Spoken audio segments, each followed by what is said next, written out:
41-й год потерь и страха заревом кровавым пламенел. Двух парней в растерзанных рубахах выводили утром на расстрел.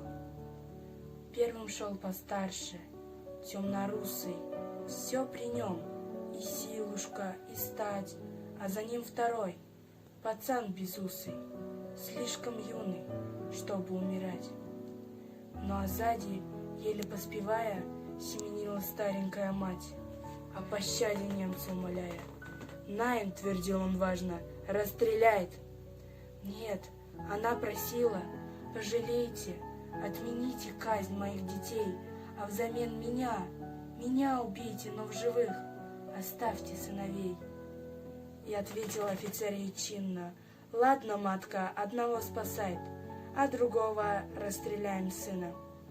Кто тебе милее, выбирает». Как смертельной этой круговерти и изберечь кого-нибудь суметь? Если первенца спасет от смерти, то последуешь обречен на смерть. Зарыдала мать, запричитала, вглядываясь в лица сыновей, будто бы и вправду выбирала, кто дороже, кто роднее ей.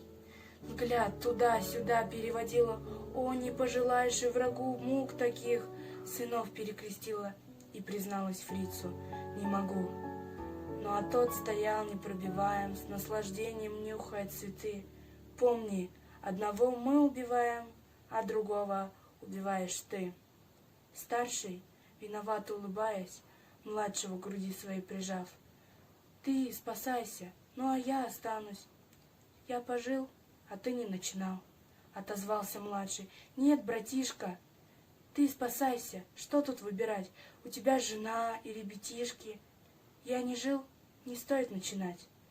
Тут учтиво немец молвил: «Битте», отодвинул плачущую мать, отошел подальше деловито и махнул перчаткой: «Расстреляет».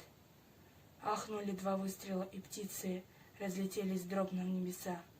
Мать разжала мокрые ресницы, на детей глядит во все глаза. А они, обнявшись, как и прежде, спят свинцовым беспробудным сном.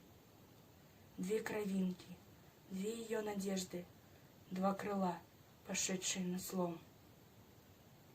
Мать безмолвно сердцем каменеет: «Уж не жить сыночкам, не цвести».